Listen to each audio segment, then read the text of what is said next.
The fedora worn by the adventuring archaeologist Indiana Jones is probably the most famous and iconic hat in cinema history. Though many fedoras have been on the big screen, before and after Indy, not a single one is perhaps as recognizable as the rumpled brown hat worn by our favorite action hero. It is a hat that could be noticed immediately simply from its silhouette. I'm Caleb with the Galactic Table, and today we are going to be looking at the real world and potentially in-universe story of Indiana Jones' fedora. So what's the story behind this iconic fedora? Did Indy wear the same hat on all his adventures for decades? Did he ever have to replace it and just kept up his preference for the brown, wide-brimmed style? If it is the same hat, then why does it look different from adventure to adventure? There are bits and pieces of the in-universe story that we do know that can answer these questions. But first, let's take a brief look at the real-world story behind the hat. When production began on the first film, Raiders of the Lost Ark, costume designer Deborah Nadoolman needed to find the perfect hat for Harrison Ford, while also staying in scope of the character. There have been some disagreements and contradictions over the years pertaining to Nadoolman's story. However, what we do know as fact is that the costume design settled on a hat from Herbert Johnson Hat Company. Nadoolman recalls the hat as being their Australian model, while others insist it was the Poet, the same model used on the films to follow. Either way, for Raiders, they found the right hat. A lot went into making the hat just right for Ford and the character. It was a first attempt to blend together the special ingredients that would result in the most famous hat ever worn on screen. The 100% rabbit fur felt was lightweight and floppy. The hat was created on a block that left it with a very tall and straight-sided crown. Somehow, perhaps in test fittings, the hat got rotated on Ford's head, thus warping the brim into a very particular shape. The hat was then given a very tight front pinch and a deep center bash on the top. According to Nadoolman, the hat was repeatedly crushed, sat on, and wrung over and over to give it a well-worn look and an appearance of a beloved fedora that had been on many real adventures. In the end, the classic and perhaps most sought-after fedora was born. Come time for the next installment, Temple of Doom, fans were eager to see Ford in the hat again. Only this time, something was different. The first shot in the film, featuring Indy in full gear, revealed a hat that had almost completely opposite features of the Raiders hat. A shorter and tapered crown, a much looser front pinch, and worn correctly on the head, thus resulting in no warping of the brim. To keep a long story short, production returned to Herbert Johnson for the hats. However, Herbert Johnson had switched felt suppliers. They were now using a much stiffer Borsalino felt that caused the hat to lose much of the floppiness of the first rendition. They had also mysteriously lost the original block used for the first film, which explains the different crown shape. A lot of fans were not happy, though over the years the Temple hat has become loved by many. Production set out for the third installment, The Last Crusade. They once again returned to Herbert Johnson, who supplied them with a hat that was much more familiar to Raiders. They were still using the stiffer Borsalino felt, however, they now also had a block that gave the hat its old familiar straight-sided crown. Perhaps to maintain some sort of consistency, the hat was given a similar pinch to the Temple fedora. It too was worn correctly on the head, which caused no warping of the brim. Overall, a pretty decent blend of its two predecessors. It had been almost 2 decades since Ford donned the famous fedora on the big screen. When Kingdom of the Crystal Skull began production, it was time to bring back the hat. This time, rather than keeping with tradition and returning to Herbert Johnson, the company Adventurebuilt was selected to create the hats for Ford. Adventurebuilt had become a staple in the fan community for creating a perfect Raiders hat. They created a block shape that was perfect for the straight-sided crown. They were able to put together those special ingredients to give Indy his original hat back.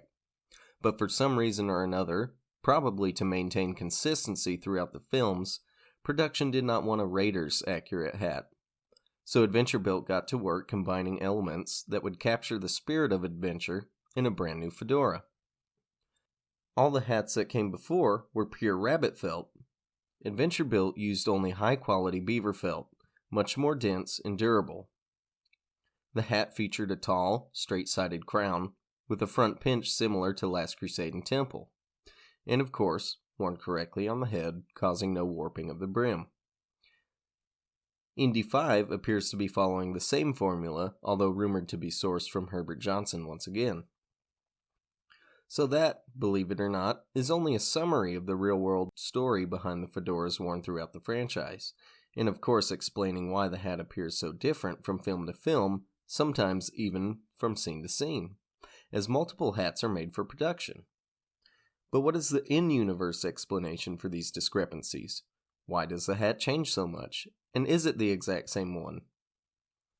Of course, in The Last Crusade, a teenage Indiana Jones is given his iconic hat by a treasure hunter named Garth, who he later nicknamed Fedora. And this is indeed insinuated to be the hat that Indy will wear on all his future adventures. Receiving the hat in his teenage years actually puts us in a pretty good spot for explaining all the different changes in the hat's appearance. While the hat is still in Garth's possession, the ribbon is much thinner than what we're used to, and looks to be fairly worn out. Ribbons, bows, and sweatbands can all be replaced by a skilled hatter. Fur felt hats also require maintenance and periodic reblocking to ensure that they will have a long lifespan. I have not personally watched the Young Indiana Jones Chronicles, but in photos, the hat looks to have some pretty odd bashes, and usually featuring the loose front pinch, along with a much wider ribbon than what is seen in the films. If we're to believe it's the same hat from Indy's teens through adulthood, we could deduce that these stylistic differences could not just be from wear and tear, but also from whatever was trendy or fashionable at the time. After all, from 1912 through the 60s, fashion trends, even in hats, are bound to change. Let's start with the first chronological adventure we see on film, Temple of Doom, the tapered, shorter crown with a loose front pinch. A fedora I owned when I was younger would often begin to taper after much use and occasional exposure to moisture. That was so many years ago I don't recall the kind of felt, but assuming that Indy went from one adventure finding Nurhachi straight into the next with the Sankara stones, perhaps he wasn't able to squeeze in a reblock and regular maintenance. Or it could be that the last time he did have his hat reblocked, the hatter simply used a block that would result in the tapered crown. Perhaps the crown's shape was fashionable that year. The following year, of 1936, would result in what we know as the most iconic look for Indy's fedora, the Raiders hat.